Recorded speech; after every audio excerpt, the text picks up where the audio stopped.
नमस्कार, आप देख रहे हैं रेवा दर्शन। मैं सचेता बघेल आपके साथ। आइए नजर डालते हैं आज के प्रमुख खबरों पर। लगातार वर्षा के कारण बकिया बराज एवं 3 बांधों का जल स्तर बढ़ा, खोले गए गेट। अन्नोत्सव के दूसरे चरण में 36,05,139 परिवारों को मिलेगा खाद्यान्न। आर्मी में भर्ती प्रक्रिया शुरू नहीं होने से नाराज सैकड़ों युवाओं ने जताई नाराजगी और सैनिक स्कूल रीवा में मनाया गया आजादी महोत्सव। अब खबरों पर नजर विस्तार से।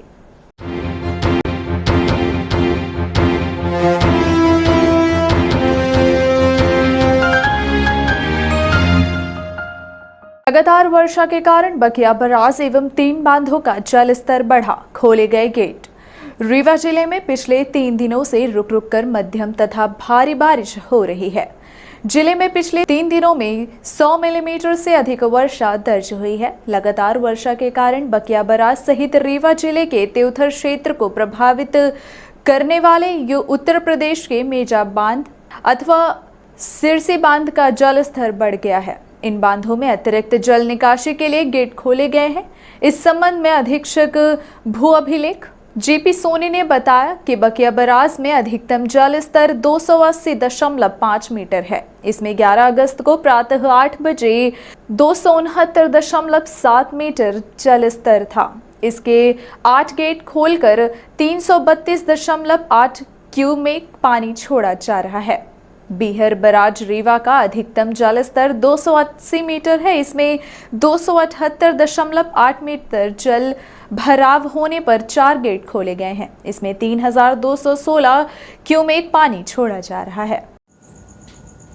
अधीक्षक भू अभिलेख ने बताया कि मिर्जापुर जिले के 3 बांधों का पानी बेलन नदी के माध्यम से टमस नदी में पहुंचता है, जिससे त्योथर तहसील के कई गांव प्रभावित होते हैं। हनुमना तथा मिर्जापुर क्षेत्र में लगातार वर्षा हो रही है, जिसके कारण अधवा सिरसी एवं मेजा बांधों से अतिरिक्त पानी छोड़ा जा रहा है। मेंजा बांध में 11 अगस्त को प्रातः 8 बजे जलस्तर 175.5 मीटर था। इसके 5 गेट 60-60 सेंटीमीटर खोलकर 7,685 क्यूसेक पानी छोड़ा जा रहा है।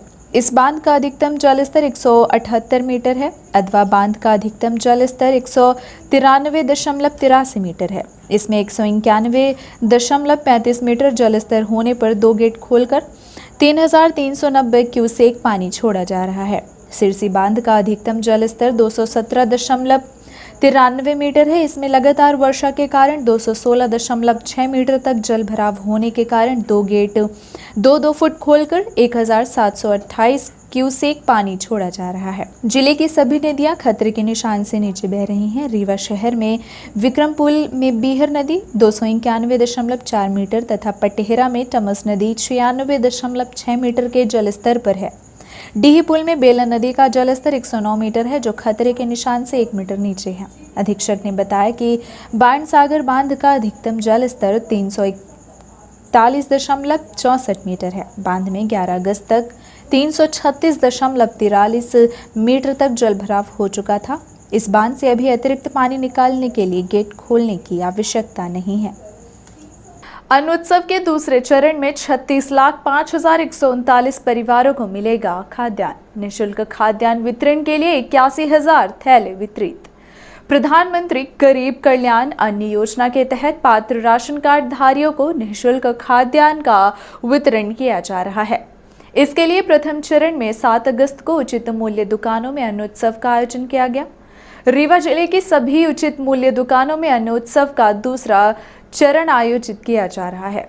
इसमें 3,65,139 परिवारों को निःशुल्क खाद्यान्न का वितरण किया जाएगा। प्रत्येक हितग्राहियों को 10 किलोग्राम थैले में दिया जाएगा। सभी उचित मूल्य दुकानों में खाद्यान्न वितरण के लिए 81,000 थैले वितरित किए गए। इस संबंध में प्रभारी जिला आपूर्ति अधिकारी एएस खान ने बताया कि गंगेव विकास खंड की 90 उचित मूल्य दुकानों के लिए 9,150 तथा हनुमना की 100 दुकानों के लिए 10,885 थैले प्रदान किए गए हैं। विकास खंड जवा की 81 दुकानों के लिए 8,200, मऊगंज की 90 दुकानों के लिए 6,700, नईगढ़ी की 69 दुकानों के लिए 6,825 एवं रायपुर करछुलियान विकास खंड की 107 उचित मूल्य दुकानों के लिए 9,920 थैले प्रदान किए गए हैं। रीवा विकास खंड के 153 दुकानों के लिए 11,125, सिरमौर की 109 दुकानों के लिए 11,000 तथा त्योथर विकास खंड की 107 दुकानों के लिए 7,230 थैले प्रदान किए गए हैं। इन थैलों में ही हितग्राहियों को खाद्यान्न का वितरण किया जाएगा। आर्मी में भर्ती प्रक्रिया शुरू नहीं होने से नाराज सैकड़ों युवाओं ने जताई नाराजगी। रैली निकालकर युवाओं ने कलेक्ट्रेट कार्यालय पहुंचकर जमकर किया हंगामा। कलेक्ट्रेट कार्यालय में प्रशासनिक अधिकारियों के बीच उस वक्त हड़कंप मच गया जब सैकड़ों युवाओं ने कलेक्ट्रेट कार्यालय पहुंचकर हंगामा शुरू कर दिया। दरअसल सैकड़ों युवा पिछले 3 वर्ष से आर्मी की तैयारी कर रहे थे, लेकिन अब तक उनकी भर्ती प्रक्रिया शुरू नहीं हो पाई, जिससे नाराज सैकड़ों युवाओं ने कलेक्ट्रेट कार्यालय का घेराव कर दिया और देखते ही देखते सभी युवा आक्रोशित हो गए और कार्यालय का गेट तोड़कर परिसर के अंदर प्रवेश कर गए। इस दौरान वहां मौजूद प्रशासनिक अधिकारियों के बीच खलबली मच गई, जिसके बाद सभी युवाओं को कलेक्ट्रेट के बाहर का रास्ता दिखाया गया। बावजूद इसके युवा नहीं माने और तहसीलदार से उनकी कहासुनी हो गई, जिससे नाराज तहसीलदार ने युवाओं से कहा कि घर जाकर अपने पिता को मारो।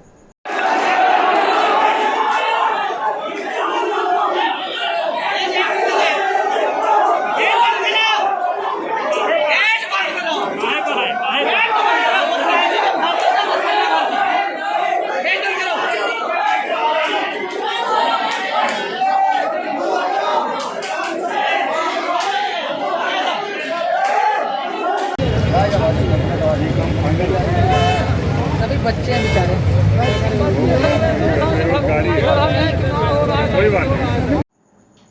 सेना में भर्ती प्रक्रिया शुरू नहीं होने से नाराज सैकड़ों युवाओं ने कलेक्ट्रेट कार्यालय का घेराव कर दिया। आक्रोशित युवाओं ने कलेक्ट्रेट कार्यालय के बाहर खड़े होकर जमकर हंगामा किया।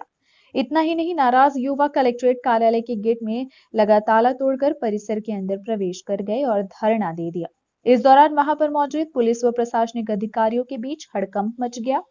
काफी समझाइश के बाद जब युवा नहीं माने तो उन्हें बाहर का रास्ता दिखाया गया। इसी बीच कुछ युवाओं की तहसीलदार यतीश शुक्ला से बहस हो गई। बाद में ज्ञापन लेकर कलेक्टर कार्यालय के बाहर पहुंचे तहसीलदार ने पहले तो युवाओं का ज्ञापन लेने से इनकार कर दिया और उनकी हरकत से नाराज तहसीलदार ने उन्हें घर जाकर अपने पिताजी को मारने के लिए कहा। इसके बावजूद भी आक्रोशित युवा नहीं माने और कलेक्ट्रेट कार्यालय के बाहर ही विरोध स्वरूप बीच सड़क में पुशअप करना शुरू कर दिया। कलेक्ट्रेट कार्यालय में प्रदर्शन कर रहे युवाओं का कहना था कि उनके द्वारा पिछले कई वर्षों से आर्मी की तैयारी की जा रही थी, लेकिन अब तक भर्ती प्रक्रिया शुरू नहीं हो पाई है। बार बार कोरोना संक्रमण का हवाला देकर भर्ती प्रक्रिया को टाल दिया गया। जबकि अन्य राज्यों की बात की जाए तो गुजरात, राजस्थान व हिमाचल प्रदेश सहित अन्य राज्यों में भर्ती प्रक्रिया की गई, लेकिन मध्य प्रदेश के छात्रों को अब तक इससे वंचित रखा गया। युवाओं का कहना है कि उनकी आर्थिक स्थिति सही नहीं है और वह पूरी तरह से बेरोजगार हैं। उनका कहना है कि सेना में भर्ती होने के लिए उन्होंने काफी परिश्रम किया है और अब वह बेरोजगारी से गुजर रहे हैं। वहीं युवाओं का कहना है कि अगर उनकी मांगे 15 दिवस के भीतर पूरी नहीं की जाती तो उनके द्वारा अनिश्चितकालीन भूख हड़ताल की जाएगी। मामले पर तहसीलदार यतीश शुक्ला ने बताया कि सेना में भर्ती प्रक्रिया के संबंध में आज सैकड़ों युवा कलेक्ट्रेट कार्यालय पहुंचे थे, लेकिन उनके द्वारा यहां पहुंचकर उपद्रव किया गया, साथ ही अव्यवस्था भी फैलाई गई। युवाओं को समझाइश देने के बाद भी उन्होंने कार्यालय के गेट का ताला तोड़ दिया और सभी परिसर के अंदर प्रवेश कर गए। वहीं मामले को लेकर कलेक्टर इलैया राजौटी का कहना है कि रीवा जिले के अधिकांश छात्र भारतीय सेना में है। वहीं सेना में भर्ती होने के लिए और भी युवा इसकी तैयारी कर रहे हैं। आज कलेक्ट्रेट कार्यालय पहुंचे युवाओं का कहना था कि आर्मी में जल्द ही भर्ती प्रक्रिया शुरू होनी चाहिए, लेकिन कोविड के चलते यह प्रक्रिया शुरू नहीं हो पा रही है। कलेक्टर इलैया राजौटी ने बताया कि इस मसले पर उनके द्वारा इस उच्च अधिकारियों से संपर्क किया गया और इस बारे में उनकी सहमति भी बन चुकी है। युवा अपनी तैयारियां जारी रखें, प्रशासन की ओर से हर संभव प्रयास किए जाएंगे। वहीं तहसीलदार के द्वारा कहे गए बिहार विवादित बयान पर कलेक्टर इलैया राजौटी ने कहा कि ऐसा तो कुछ नहीं है, लेकिन सभी युवाओं ने कोविड नियमों का उल्लंघन किया है और ऐसा करने वालों के खिलाफ सख्ती से कार्यवाही की जाएगी। आर्मी की तैयारी करते हैं। कई सालों से विगत कई सालों से हम लोग आर्मी की तैयारी करते हैं। अभी तक मान लिया कि भर्ती नहीं आ रही थी। इसके पहले भी अभी कोविड तो अभी आया, कोरोना आया 2 साल हुआ, इसके पहले भी भर्तियाँ नहीं आ रही थी। हम लोगों ने कंटिन्यू मेहनत करना स्टार्ट कर दिया। हम लोगों का मतलब ये लग रहा था कि मतलब अगले महीने नोटिफिकेशन जारी होने वाला है। ऐसे कर करके मतलब 3 साल 4 साल 2 साल मतलब निकल रहे हैं। मेरा मानना ये है कि अगर मान लीजिए MP में कोरोना है तो अदर स्टेटों में कोरोना नहीं है। अदर स्टेटों में भर्ती चालू है। अभी हिमाचल प्रदेश में भर्ती चालू थी, राजस्थान में भर्ती चालू थी, गुजरात में भर्ती चालू थी। खाली MP में कोरोना कोविड का बहाना बताया जा रहा है कि भर्तियाँ नहीं हो रही हैं। रिलेशन भर्ती अभी चालू थी। अभी रुड़की सेंटर में हमारे कई नौजवान साथी वहाँ फिजिकल दे के आए, उनका 24 को मेडिकल है। कल यही हम लोगों को बताया जा रहा है कि कोविड है, भर्तियाँ नहीं हो रही है। विगत कई सालों से हम लोग कंटिन्यू मेहनत कर रहे हैं, 4-4 5-5 साल। एक तो हम लोगों का शरीर टूटा जा रहा है, मनोबल टूटा जा रहा है, घर से इतना ज़्यादा प्रेशर है, घर की इतनी ज़्यादा कंडीशन खराब है कि आदमी तैयारी के लिए गाँव में उस हिसाब से आदमी तैयारी नहीं कर पाता है। तो आदमी यहाँ सिटी में कमरा लेके रह के APS स्टेडियम में आदमी तैयारी करता है। APS हो गया, SF ग्राउंड हो गया, आदमी कमरे का भाड़ा देता है, घर का खर्चा जो है रूम का खर्चा वो अलग से मैनेज करता है। आदमी घर से इतना ठीक नहीं है, इसके बावजूद आदमी इसी तैयारी में रहता है कि चलो अगले महीने नोटिफिकेशन जारी हो रहा है, अगले महीने नोटिफिकेशन जारी हो रहा है। ऐसे कर करके 2 साल 3 साल निकल रहे हैं। आदमी इससे बुरी तरह से टूट रहा है। घर तरफ से इतना ज़्यादा प्रेशर है, जॉब के लिए घर की कंडीशन इतनी ठीक नहीं है। घर का प्रेशर होने के बावजूद भी आर्मी को पीछे नहीं कर रहा है। अभी यहाँ क्या अभी हम माननीय कलेक्टर साहब को हम लोगों ने ज्ञापन देने के लिए आए हैं। पिछली बार भी हमने 3 मार्च को आवेदन दिया था, इसके बावजूद कोई कार्रवाई नहीं हुई। अगर हम लोगों ने अभी आवेदन दे रहे हैं, हम लोग 15 दिवस का टाइम ले रहे हैं। अगर 15 दिवस के अंदर हम लोगों का नोटिफिकेशन जारी हो रहा है तो ठीक है, नहीं तो हम लोग भूख हड़ताल करेंगे। लड़के होंगे ऐसे तैयारी का? ऐसे लगभग जैसे हमारे बैच में ज़्यादा से ज़्यादा थे तो उनकी आधी से ज़्यादा तो उनकी एज जा चुकी है। जो कुछ बंदे थे जिनका मनोबल टूट चुका है वो बाहर गुजरात और महाराष्ट्र निकल चुके हैं। ये आर्मी के चक्कर में बोले कि अब भर्ती आ रही है, भर्ती आ नहीं पा रही है, इस वजह से उनको बाहर जाना पड़ा। जो कुछ है अभी मजबूरी आर्मी के पीछे दौड़ रहे हैं, क्योंकि आर्मी को ना जी जान से ज़्यादा मानते हैं। आर्मी दिल और दिमाग में बैठ चुका है। हाँ, ये JDRO जबलपुर से संबंधित सेना की जो भर्ती होती है जोनल वाइज, उसी को लेकर के यहाँ पर कुछ छात्र आए थे 100-150 की संख्या के आसपास, जिनके द्वारा उपद्रव भी फैलाया गया और अव्यवस्था भी फैलाई गई। और समझाइश देने के बाद भी गेट पे, कलेक्ट्रेट गेट पर ये ऊपर चढ़ गए और लात मार करके दरवाज़ा का ताला तोड़ दिया गया।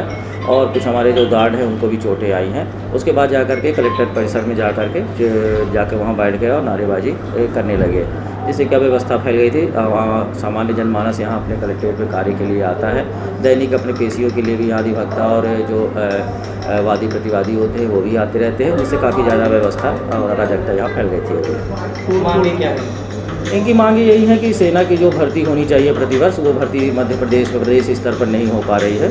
तो जोन वाइज इनकी जो भर्ती होनी चाहिए प्रतिवर्ष, उसी को लेकर के इनकी मांग है। जोनल ऑफिस जो सेना का है वो जबलपुर में है, उसी को लेकर के ज्ञापन यहाँ पर कलेक्टर साहब। सैनिक स्कूल रीवा में मनाया गया आज़ादी महोत्सव। आज़ादी की 75वीं वर्षगांठ पर 75 शहरों में आयोजित हो रहे कार्यक्रम वीर चक्र प्राप्त करने वाले वीर सैनिकों को किया जा रहा याद। सैनिक स्कूल रीवा स्थित सभागार में आज़ादी महोत्सव का आयोजन बड़े ही धूमधाम से मनाया गया।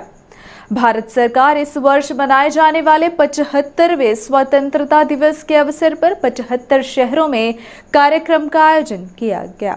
15 अगस्त की 75वीं वर्षगांठ के अवसर पर उत्कृष्ट कार्य करने वाले सैनिकों समेत पदक अर्जित करने वाले व सम्मानित होने वाले लोगों को याद किया जा रहा है। इस आयोजन का मुख्य उद्देश्य देश की जनता एवं वीर जवानों के बलिदानों को याद करना है। कार्यक्रम के माध्यम से लोगों को जागरूक करना है कि ऐसे परिवारों का सम्मान किया जाए और उनकी मदद की जाए। आयोजित कार्यक्रम के संबंध में जानकारी देते हुए सैनिक स्कूल के कर्नल रविंद्र कुमार ने बताया कि हम सबका कर्तव्य है कि देश की रक्षा करने वालों को याद करें और उनके परिवार का सम्मान करें। आइए आपको सुनाते हैं कर्नल रविंद्र कुमार ने क्या कहा।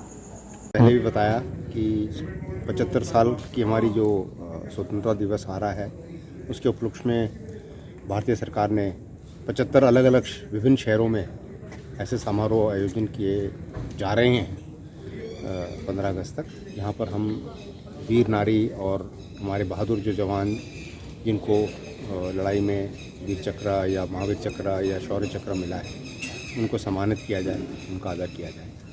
उसके तहत मध्य प्रदेश में ये जान के आप लोग को खुशी होगी, खासकर रीवा निवासियों को, कि मध्य प्रदेश में टोटल लिस्ट 11 लोग की है। पूरे मध्य प्रदेश में जो गैलेंट्री अवार्ड विनर हैं स्वतंत्रता के बाद, उसमें 11 लोग हैं और उस 11 में 6 लोग रीवा के हैं। बाकी जो 5 हैं वो भी नज़दीक के हैं, कटनी और पन्ना के। तो उन सबको हमने कांटेक्ट किया, सबसे वार्तालाप किया जो अवेलेबल मिले। इसमें से आधे तो यहाँ से निकल के कहीं और सेटल हो चुके हैं, कोई विदेश में, कोई जयपुर में, कोई लखनऊ में। कुछ की हमें एड्रेस और फ़ोन नंबर से कोई संपर्क नहीं हो पाया। एक साहब रीवा के हैं, वो नेवी के अभी कमोडोर हैं सर्विस में, वो केरला में पोस्टेड हैं, वो आ नहीं सके।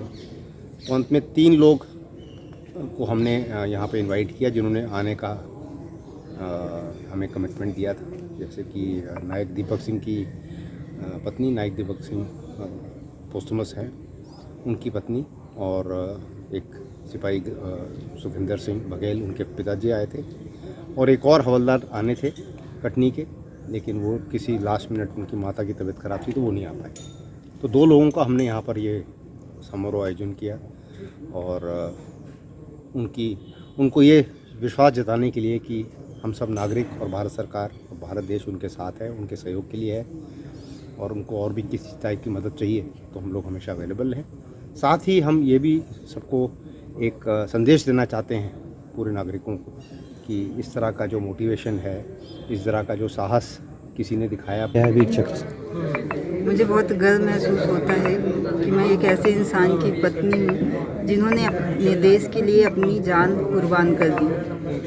वहाँ पर उन्हें भी बहुत ज़्यादा चोटें आई थी, बट उन्होंने अपनी चोट को ध्यान न देते हुए आगे फ्रंट लाइन में जाकर उन्होंने 30 से ज़्यादा सैनिकों की जान बचाई, और उनके इस डेवोशन के लिए उन्हें वीर चक्र से नवाजा गया। मैं एक वीर नारी हूँ, और ये सब होने के बाद मैं जो चीज़ फेस कर रही हूँ, मैं लेडीज़ों को यही कहना चाहती हूँ कि लेडीज़ों के लिए पढ़ना बहुत ज़रूरी है, क्योंकि यदि वो पढ़ाई नहीं करेंगी तो आगे चलकर हमें हमारी लाइफ में किस तरह की सिचुएशन फेस करनी पड़ सकती है ये किसी को नहीं पता।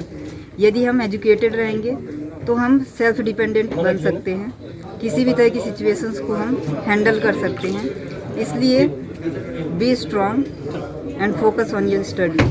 प्रदेश भर में पटवारियों की अनिश्चित हड़ताल जारी है। पटवारियों की वेतनमान ग्रेड पे 2800 किए जाने समेत सीपीसीटी की अनिवार्यता समाप्त करने तथा गृह जिले में पदस्थापना किए जाने संबंधित 3 बिंदुओं को लेकर मध्य प्रदेश पटवारी संघ द्वारा विगत 2007 से प्रदेश सरकार से मांग की जा रही है। बावजूद इसके सरकार पटवारियों की मांग पर कोई ध्यान नहीं दे रही है। इस बात से परेशान पटवारी संघ द्वारा पहले सरकार को अल्टीमेटम दिया गया, रैली भी निकाली गई, ज्ञापन भी सौंपा गया। इसके बाद भी सरकार पटवारियों की मांग मांगे जाने की दिशा में कोई विचार नहीं कर रही है। इस बात से परेशान होकर पटवारियों ने गत 10 अगस्त से अनिश्चितकालीन हड़ताल शुरू कर दी है। हड़ताल में गए पटवारियों का कहना है कि जब तक उनकी मांगे नहीं मानी जाएंगे, हड़ताल जारी रहेगी। आप खुद सुनिए पटवारियों ने क्या कहा। मुख्यमंत्री महोदय ने 2007 में सनावत सम्मेलन में घोषणा की थी, माननीय शिवराज सिंह जी ने 2007 में सनावत सम्मेलन में घोषणा की थी कि पटवारियों की ग्रेड पे भी विसंगति है, इनको 21 से 2100 में बैठा दिया गया है जो गलत है, हमको 2800 में बैठना चाहिए जो सही है। 2007 से लगातार हमारा पटवारी संघ आवेदन, ज्ञापन, आश्वासन इसी दम पे चल रहा है, और पिछले 3 तारीख को हम लोगों ने रैली निकाल के ज्ञापन दिया कि यदि समय रहते हम लोगों की मांग पे विचार नहीं किया गया तो हम लोग अनिश्चितकालीन हड़ताल पे चले जाएंगे। सरकार ने हम लोगों की बात पे बिल्कुल विचार नहीं किया, ना ही कोई निराकरण किया, इसलिए हम लोग विवश होके आज कल 10 तारीख से अनिश्चितकालीन हड़ताल पे आ गए हैं। 6 महीने का समय मांगा गया था। चल रही हर जिलों में ये धरना चल रहा है। हमारी वेतनमान प्रमुख रूप से मांग 2800 ग्रेड पे किया जाए, वर्तमान में 2100 ग्रेड पे है, और सीपीसीटी की परीक्षा अनिवार्यता ख़त्म किया जाए, और हमारे जो पूर्व भाई हर जिले के बाहर रहते हैं उनको अपने अपने ज़िले में पदस्थ किया जाए। 19,000 कुछ पटवारी को। तो उनकी कितने मांगे हैं? हमारे 3 प्रमुख रूप से मांगे हैं। क्या क्या हैं? पहले सीपीसीटी हमारी ख़त्म कर दिया जाए, अनिवार्यता जो है, और ग्रेड पे हमारा 2800 किया जाए, और जो हमारे दूसरे ज़िले में हमारे भाई लोग हैं उनको अपने अपने ज़िले में पदस्थ किया जाए।